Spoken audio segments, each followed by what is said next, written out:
일본군은 오키나와 전투에서 승리하기 어렵다는 것을 이미 알고 있었어요. 그러니까 미군과 연합군이 총 54만 명의 군대와 40여 척의 항공모함을 편성한 것에 비해서 일본군은 고작 약 10만 명의 병력이 전부였거든요. 그래서 일본군은 무모한 방법을 써서라도 본토에서 전쟁을 벌이기 전에 미군에게 최대한 피해를 입혀서 시간을 지연시키려고 했던 거죠. 그리고 이후 일본군은 지상전에 사활을 걸게 되는데요.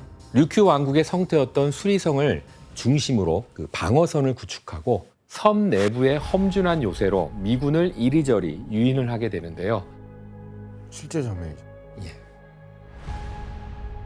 마치 거미줄을 쳐놓은 것처럼 기다리고 있다가 먹잇감이 제 발로 들어오면 공격하는 방식이었어요. 와, 완전 게릴라야. 그 진짜 제정신으로 전투하는 게 아니라 하더라고요. 사람 죽이고 하는 게. Couldn't detect where the Japs were firing at you.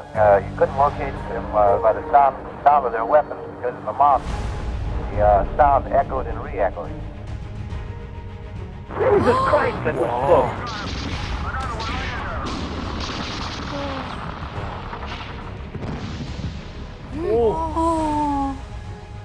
우와. 절의 산들 제정신이 아닐 거예요. 저기 진짜 현장에. 미군은 일본군을 찾아내기 위해서 전투를 벌여가면서 진격하게 되죠. 우와. 와. 하얀 머리.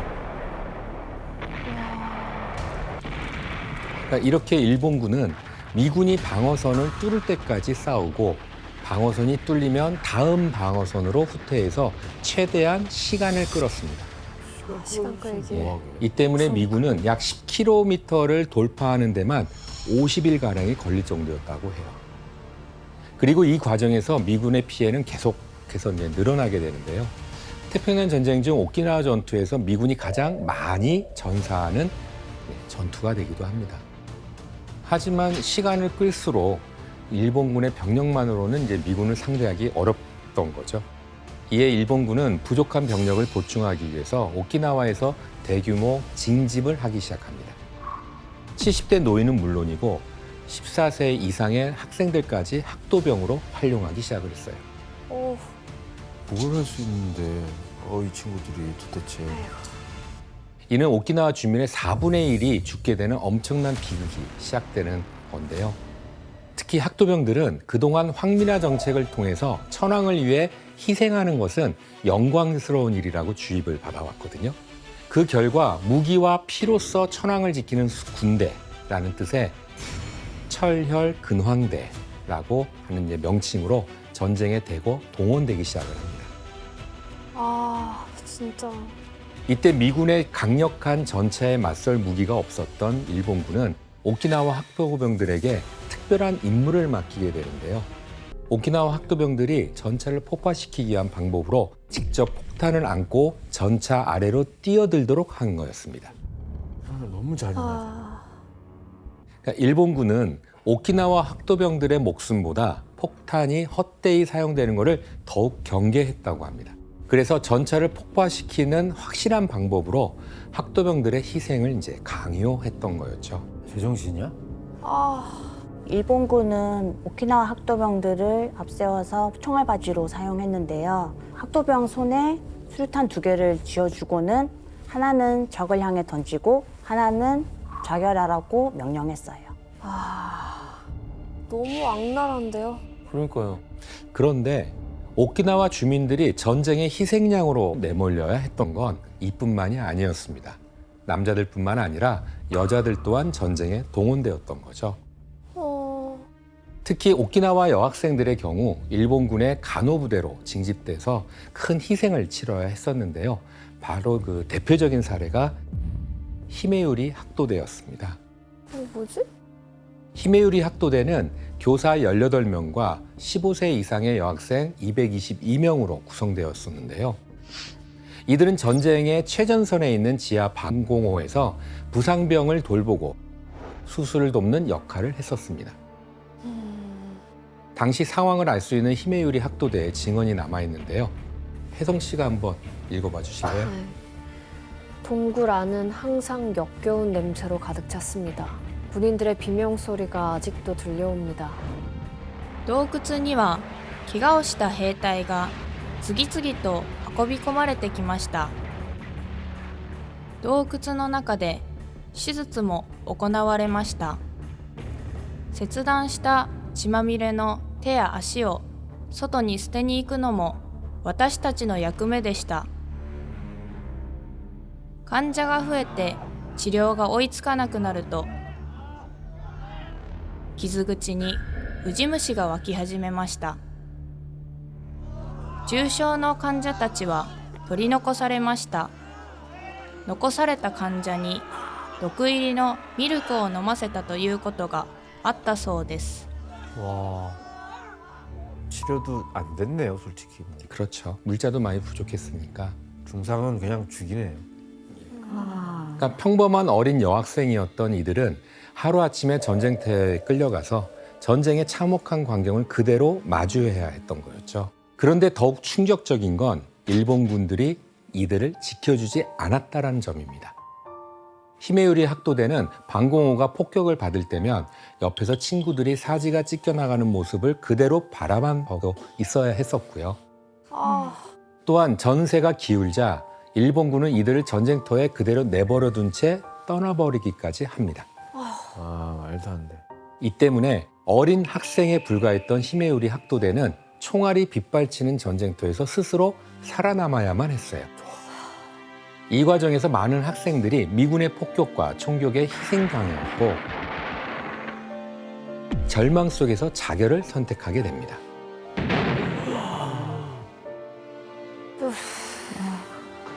이로 인해 240명으로 구성된 히메유리 학도대는 전쟁 중에 약 50% 이상 희생당했다고 합니다. 교수님, 이렇게 오키나와 주민들을 동원한다고 해서 뭐 전세가 크게 역전될 것 같지 않은데 전세 결과가 어떻게 돼요? 예, 일본군의 이 같은 전략은 그저 사상자만 늘릴 뿐 전세에는 아무런 영향을 끼치지 못했어요. 왜 저러는 거? 그렇게 오키나와 전투가 시작된 지 약 2개월 만인 1945년 5월 27일 결국 수리성도 장악되고 마는데요. 와. 하지만 하루라도 미군을 더 오래 붙잡아 두어야 했던 일본군은 여기서 포기할 수 없었습니다. 아, 왜 포기를 안 해요, 일본은? 이에 오키나와 섬의 남쪽으로 달아나서 끔찍한 만행을 저지르게 되는데요. 일본군이요? 예, 일본군이 자기 나라에 만행을 저질러요? 예. 어떤 상황으로 보이세요? 뭐 하는 거예요? 피신하는 거 아니에요? 예, 그러니까 이거는 오키나와 주민들이 숨어 있던 가마라고 하는 자연 동굴입니다. 그리고 일본군의 모습인데요. 그러니까 이때 일본군은 미군의 눈을 피해서 주민들 사이에 숨어서 오직 자신들의 안전을 위해서 주민들을 위협하고 심지어 죽이기까지도 했습니다. 그 한 예로 동굴 안에 있던 아이가 울음을 그치지 않자 미군에게 들킬 것을 걱정한 일본군이 아이를 포함한 오키나와 주민 일가족을 몰살해버렸던 사건까지 있었다고 해요. 오키나와 주민을 자국민으로 안 봐서 그런 건가? 그런 거죠. 그런데 오키나와 주민들에게는 이보다 더 큰 공포가 기다리고 있었는데요. 그게 뭐였을까요? 큰 공포? 큰 공포요? 이거보다 더 큰 공포요? 예, 바로 일본군의 집단 자결 명령이었습니다. 와. 그러니까 일본군은 미군들에게 자신들이 동굴 속에 숨어 있다는 걸 들키자 오키나와 주민들에게 자결을 강요했던 거였어요. 너무 참혹스럽고 안쓰럽네요. 이렇게 오키나와에서 집단 자결이 기록된 지역만 30여 곳이 넘게 되고요. 이 중 한 동굴에서는 무려 82명이 집단 자결을 감행했다고도 합니다.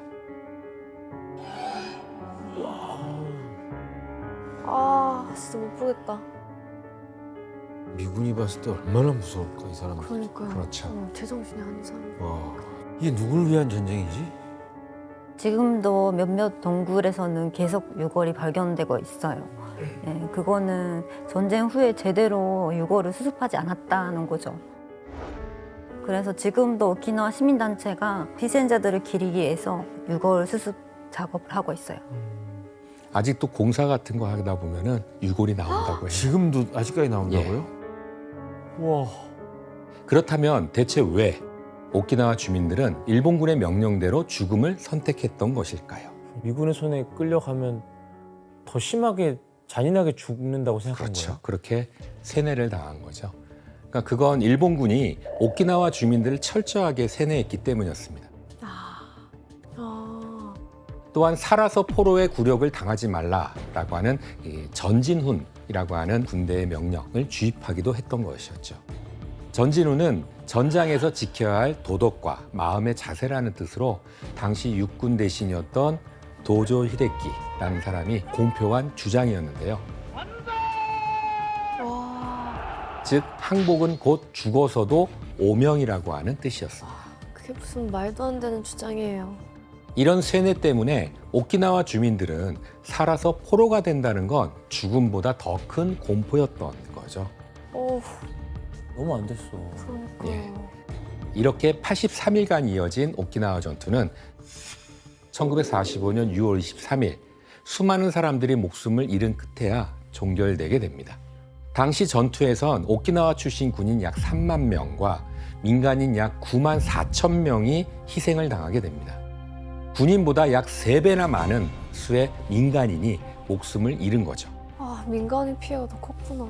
예, 이는 미군과 일본 본토 출신 군인의 사상자보다 훨씬 많은 참. 수치라고 할 수가 있습니다. 아, 말도 안 돼. 이처럼 광기와 공포로 점철된 오키나와 전투는 무고한 민간인들의 희생이 극대화된 가장 잔인하고 비극적인 전투로 기록되고 있는데요. 오키나와 사람들은 절대 못 잊을 전투겠네요. 그렇죠. 그리고 이후 미국은 전쟁의 빠른 종결을 위해서 히로시마와 나가사키에 원자 폭탄을 투하하게 되는데요. 와. 이로써 1945년 8월 15일 일본은 무조건 항복을 선언하면서 태평양 전쟁은 막을 내리게 됩니다. 아.